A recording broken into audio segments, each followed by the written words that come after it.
मेरे भगवान भोलेनाथ के मन में विचार आया, मेरे प्राण वल्लभ ने जन्म ले लिया है, मेरे इष्ट ने जन्म ले लिया है, तो क्यों ना मैं उनका दर्शन करने के लिए चलूं।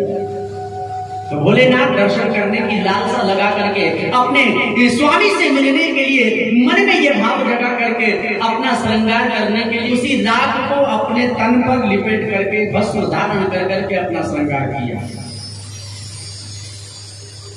देखो भोलेनाथ मेरे बहन भाई, भोलेनाथ का स्वरूप कैसा है? कर्पूर गौरम करुणावतारम, लेकिन फिर भी अपने तन पर राख लिपेटते हैं। और हम थोड़े से काले पीले हो तो साहब ना जाने कौन कौन से क्रीम पाउडर घिस घिस कर गोरा होना चाहते हैं।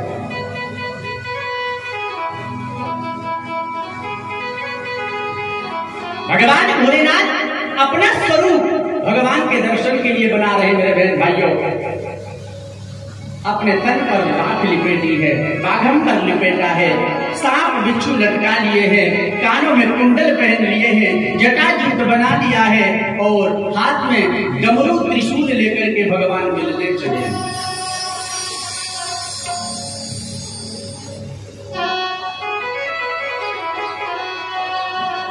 अब भगवान जब मिलने चले ना मेरे भाइयों, तो गोकुल के अंदर जैसे ही पहुंचे, अब जाकर के डमरू का नाम किया ना, तो छोटे छोटे बच्चे थे वो दौड़ लगा कर गए, चलो कोई खेल बताने वाला आ जाए, चलो खेल बताने वाला आ जाए। नन्हे नन्हे बच्चे 5-15 साल के, 10 साल के, 8 साल के बच्चों की भीड़ लग गई।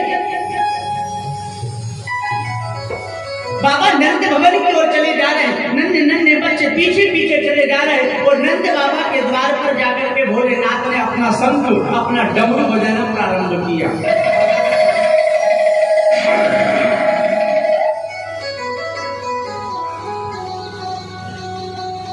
मां यशोदा ने विचार किया कोई मांगने वाला बाबा आया होगा, तो एक थाल में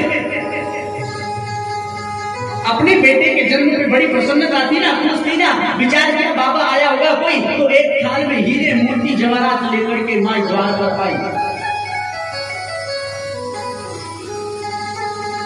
निवेदन किया बाबा ये डमरू ये शंख बजाना बंद कर।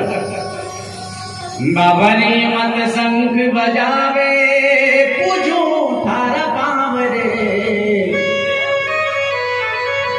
पाले नाम सोयो जग जावे मारोला। बाबा तू ये शंख बजाना बंद कर, ये डमरू बजाना बंद कर, तेरी जा शंख डमरू की आवाज सुनकर मेरा लाला जग जाएगा, मैं क्या करूंगी, अभी बड़ी मुश्किल से सुलाया है, ले तुझे जितना धन चाहिए ये धन ले और आगे बढ़। बाबा ने कहा मैया धनी और भोजन हमें न चाहिए, लाल सालाया हूँ तेरे लाल के दर्शन करने बड़ी दूर से आया, मैं हूँ बाबा सन्यासी घूमे पर्वत का वासी, योग पुल गाँव रे, पाले नाम सोयो जग जावे मारोला। बहुत दूर से आया मैया लाला के दर्शन कराते, माँ ने मना कर दिया नहीं बाबा ये नहीं होगा, तू तो बाबा दर्शन करके अपनी गिर पकड़ जाएगा, तेरे रूप को देख के बाबा मेरो लाल डर जाए, बातन के फंदे डारे डर पेगा देखती हार, काले काले नागरे पाले नाम सोयो जग जावे मारोला। बाबा ने बहुत जिद की है और मां यशोदा दर्शन करवाती नहीं है। बाबा बार बार जिद करते हैं मैया मैं दर्शन करने के लिए आया हूं। बड़े सुंदर संतों के भाव संतों ने निवेदन किया है भगवान शिव के उस विषय पर। दर्शन को रे ब्रज दर्शन को,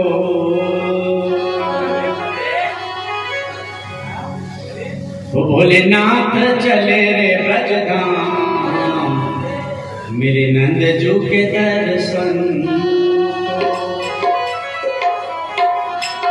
वो दर्शन को रे ब्रज दर्शन को, भोलेनाथ चले रे ब्रज धाम नंद जो के दर्शन को, भोलेनाथ चले रे ब्रज धाम नंद जो के दर्शन को, भोलेनाथ चले रे ब्रज धाम नंद जो के दर्शन को, भोलेनाथ चले रे ब्रज धाम नंद जो के दर्शन को, दर्शन को हरि के दर्शन को, दर्शन को हरि के दर्शन को, दर्शन को प्रभु के दर्शन को, दर्शन को प्रभु के दर्शन को,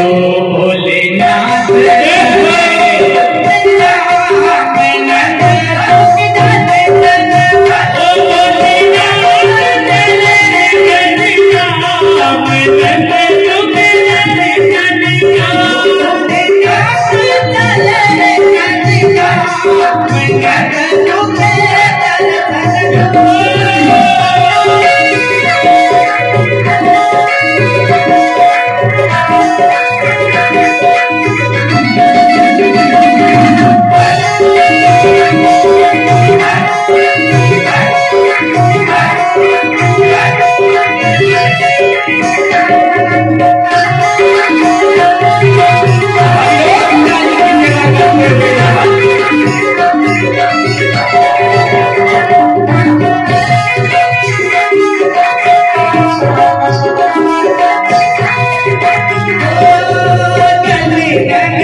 ईमानदारी से बताना, आप लोगों में से उज्जैन कितने लोग गए? हाथ खड़ा करें।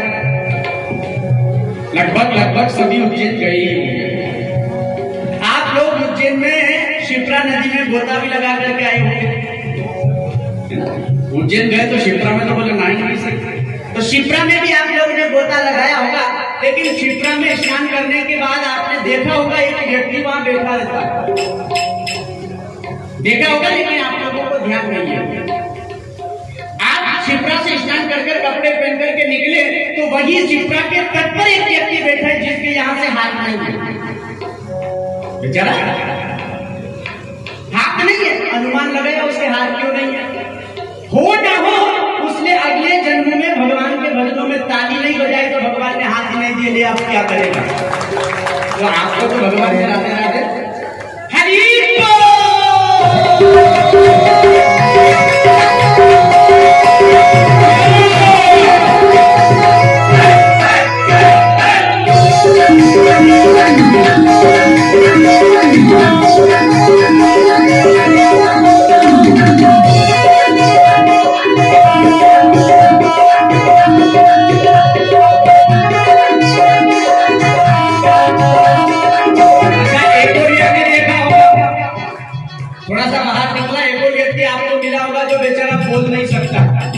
मांगता है तो कैसे मांगेगा, क्योंकि वो गूंगा है।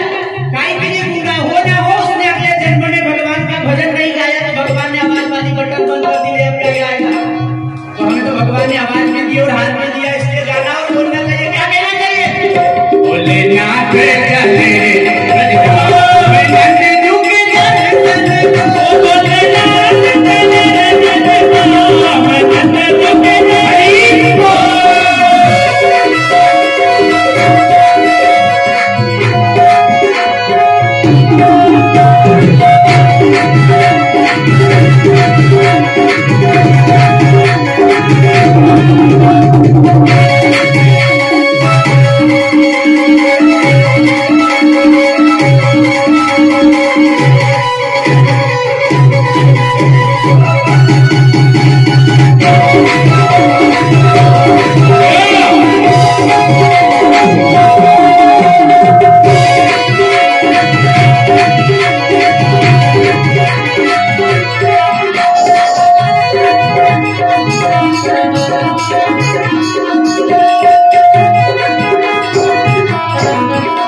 मैया ने विचार किया क्या करूं, मैं दर्शन नहीं करा सकती क्योंकि जाके गले में सांप लटक रहा है, बिच्छू लटक रहे और जाकर विकराल रूप देख करके लाला डर गया। तो अभी तो जा पूतना नामक राक्षसी अघासुर बगासुर सरकासुर इत्यादि दैत्यों के भय से अभी तो इसकी नजर झाड़ी है और फिर नजर लग गई तो क्या करूंगी। बाबा मैं दर्शन नहीं करा सकता, मना करती है। भोलेनाथ ने मैया से कहा मैया तेरी कोई मर्जी है नहीं दर्शन कराना, कोई बात नहीं, लेकिन मैं भी बिना दर्शन के जहां से लौट कर जाने वाला नहीं। आज नहीं, कल नहीं, परसों नहीं, बरसों में कभी तो तेरा लाला बाहर आएगा, जब ही उसके दर्शन कर करके जाऊंगा, बिना दर्शन के नहीं जाने वाला। तो बाबा माँ यशोदा का द्वार छोड़ा और थोड़ी ही दूर एक पीपल का पेड़ था, बाकी नीचे बैठ करके तपस्या कर रहे, समाधि में बैठ गए। भगवान श्री भोलेनाथ इधर जैसे कि जाकर के बैठे, ध्यान लगाने भगवान श्याम सुंदर का, मेरे भगवान के विचार, मन में विचार आया कि भोलेनाथ मुझसे मिलने के लिए कैलाश पर्वत से आए और भैया ने दर्शन नहीं करवाया, क्या करूं? कोई ऐसी योजना बनाऊं, कोई ऐसी मोहिनी फैलाऊं जिससे मां माने और मुझे भोलेनाथ के दर्शन कराए और मेरे भोलेनाथ का दर्शन करवाए। विचार करते करते भगवान ने क्या किया, रोना प्रारंभ कर दिया। भगवान रोने लगे ना। अब भगवान का रोना सुनकर के माँ यशोदा दौड़ करके आई और आकर के लाला को पलने से उठाया, अपने हाथ में लिया, दूध पिला रही है, लोरी सुना रही है, झूला झूला रही है, लेकिन श्याम सुंदर रोना बंद नहीं करते।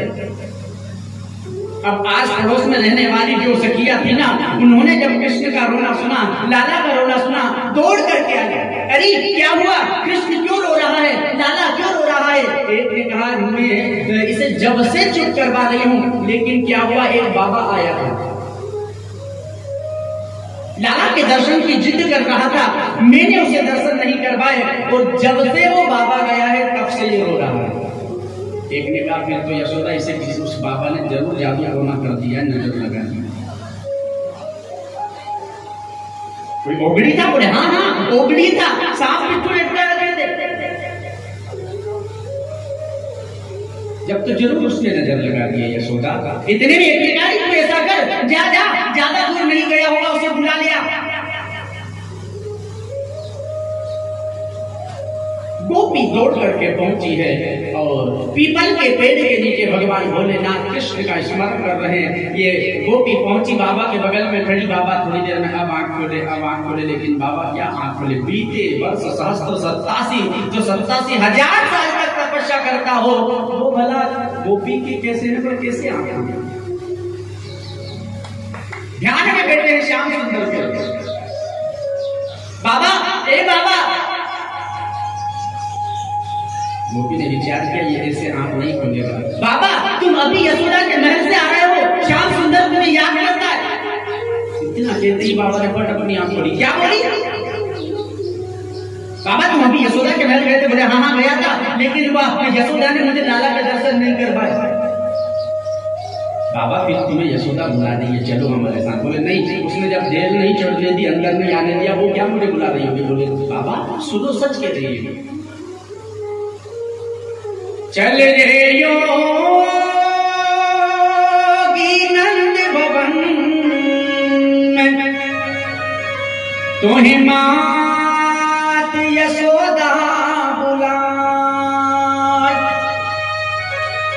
वाक लाल को नजर लगी, तो से नून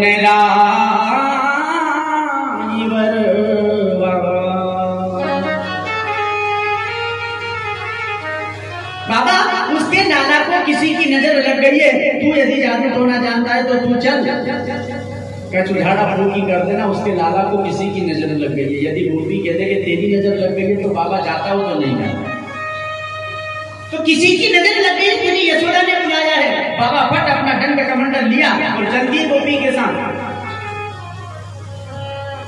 द्वार पर पहुंचे और गोपी से कह दिया मैं अब अंदर नहीं जाऊंगा जब तक यशोदा खुद मुझे नहीं बुलाएगी। गोपी गई, गोपी से पूछा बाबा आए? बोले बहन बाबा आए तो है लेकिन अंदर नहीं आएंगे। बाबा कहता है जब तक तू नहीं बुलाएगी तब तक वो अंदर नहीं आएंगे। तो माँ यशोदा आई और माँ यशोदा ने बाबा से कहा बाबा अंदर आओ। बाबा अंदर पहुंचे। श्याम सुंदर जोर जोर से रो रहे हैं, मेरे भगवान जोर जोर से हिचकिचान करके रो रहे हैं। भगवान श्री श्याम सुंदर को देखते ही भोलेनाथ प्रसन्न हुए। माँ यशोदा ने कहा बाबा कछु जादू टोना कछु मंत्र जानता वो फूंक दे, मेरा लाला रोना बंद कर दे, रो रो करके हाल बुरा हो गया है। अब भगवान ने देखा कि अब तो जरूर माँ यशोदा का स्वास्थ्य है, अब ऐसे नहीं तो अच्छी तरह से आप दर्शन कर ही लेता। अरे माँ यदि तू तेरे लाला का रोना बंद करवाना चाहती है तो तुझे तेरे लाला को मेरी गोद में देना होगा। माँ यशोदा ने मना कर दिया, बाबा ये नहीं होगा। दर्शन करने से कर लिए, अब दूर से ही कछु झाड़ा फूकी करना हो कर दे, मैं तेरी गोद में लाला को नहीं दूंगी, तेरे गले में सांप बिच्छू लटक रहा, यदि मेरे लाला को आघात पहुंचा देंगे मैं क्या करूंगा। देखिए माँ की ममता, जो शेष नाग की सैया पर सोने वाला है उसको भगवान के गले में लटके हुए सांप से भयभीत कर रही है, माँ के लाला को बस न ले। पापा ने कहा मैया मन ही मन में विचार कर रहे, जो शेष नाग की सैया पर सोता है उसे मेरे गले में रहने वाला ये नाग क्या बिगाड़ पाएगा, लेकिन माँ की ममता है। अरे माँ तेरे लाला का बाल भी बांका नहीं होगा, तेरे लाला को कुछ घात नहीं पहुंचेगी, मैं तुझे वचन देता हूँ। माँ ने उठाया अपनी गोद में से और भगवान श्री श्याम सुंदर बाल कृष्ण को माँ यशोदा ने भोलेनाथ की गोद में दे दिया। अपनी गोद में लेकर के भोलेनाथ बड़े प्रसन्न हुए, अपनी छाती से भगवान श्री श्याम सुंदर को लिपेट लिया और भगवान श्याम सुंदर जैसे ही भोलेनाथ की गोद में गए मेरे बहन भाइयों, जो हिचकी तान करके रो रहे थे एक पल में ही रोना बंद कर दिया। सारी गोपियां देख रहे थे, इसकी माँ यशोदा के पास में चुप नहीं हुआ, दूध पिला रही थी फिर भी चुप नहीं हुआ, और जब बाबा की गोद में जाते ही चुप हो गए। जरूर जादू टोना जानता है ये।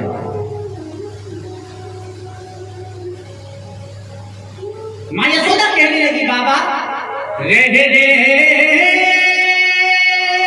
योगी नंद भवन में और ब्रज में वासो कीजे, जब जब मैं रोयो लालो रोवे तब तब दर्शन कीजे। जो माँ यशोदा ने देहली नहीं चढ़ने दी, वो आज जब अपना स्वार्थ देखा तो क्या कह रही है, बाबा रह रहे योगी नंद भवन में, कहीं हमारे भवन में हमारे साथ रहो। अपना स्वार्थ देख लिया ना कि मेरे पास रोना चुप नहीं करता और जब बाबा के पास रोना बंद कर दिया। जरूर ये बाबा अच्छा जादू टोना जानता है तो क्यों ना इसे नौकर की तरह यही रख लूं, मैं काम काज किया करूंगी और ये नौकर की तरह इसे रखा करेगा। माँ कह रही है बाबा यदि हमारे नंद भवन में रहो,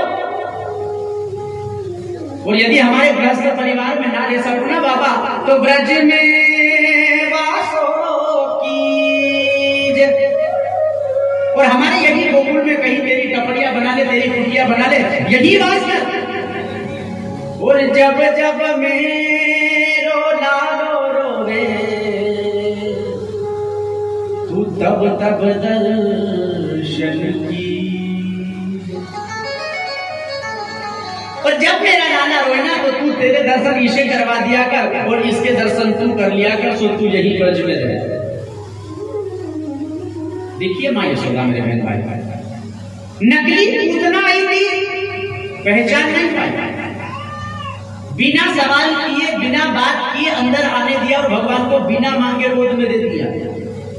और असली भोलेनाथ आए, बहुत सवाल किया, द्वार तक अंदर नहीं आने दिया, और इतनी मांग की भोलेनाथ ने भगवान को लेने की, लेकिन माँ ने गोद में नहीं दिया।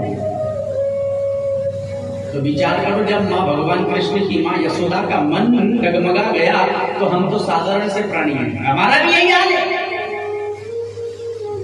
नकली जो आता है थोड़ा बहुत जादू टोना दिखा दे तो तागा दसी कर करके इधर का उधर कर करके थोड़ा बहुत दुख दरिद्र मिटा दे, अरे साहब बहुत जानते हैं गुरु जी, बहुत जानते हैं बाबा, बहुत जानते हैं।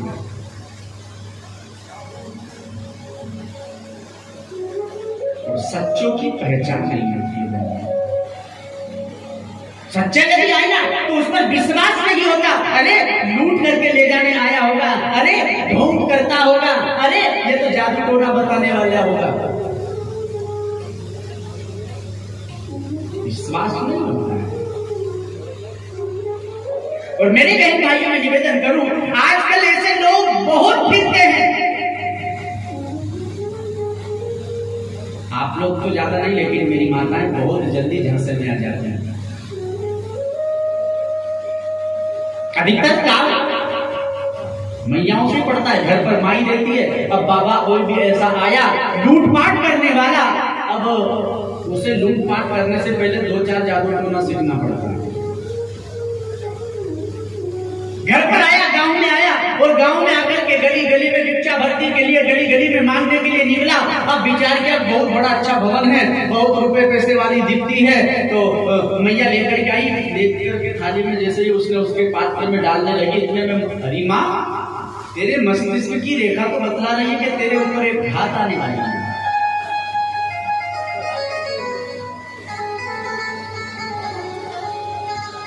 मैया का मन डगमगाया। बाबा ने जब ये बात कही ना, तो मैया ने, अरे राम राम, मेरे ऊपर घात आएगी। अरे बाबा बैठो बैठो, और बता।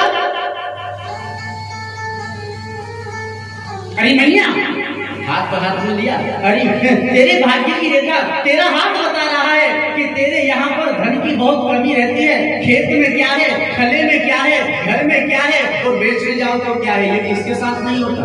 चलो क्या, और तेरे घर में दिन रात क्लेश होता रहता है।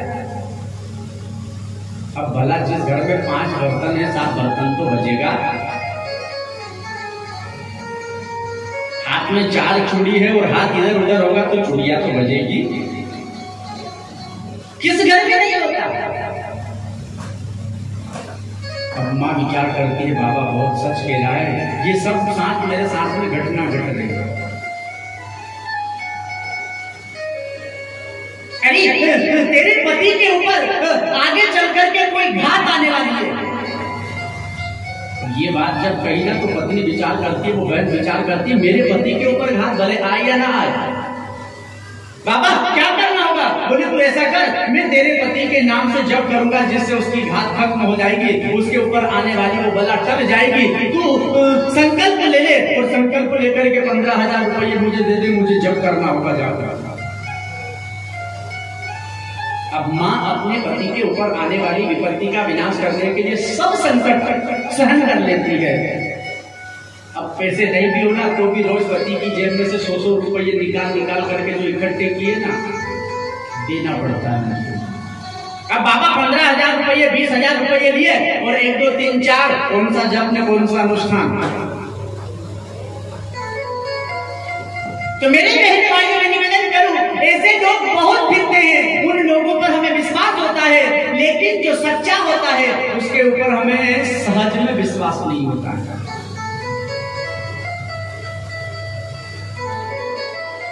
माँ ने विश्वास नहीं किया, भोलेनाथ ने दर्शन की बहुत लालसा की, बड़ी मुश्किल से दर्शन करवाए। हमारे श्याम सुंदर की इच्छा से भोलेनाथ के दर्शन हुए। भगवान भोलेनाथ ने कहा, अरे माँ, आज से तेरा लाला कभी नहीं रोएगा। प्रणाम किया और कैलाश पर्वत को भगवान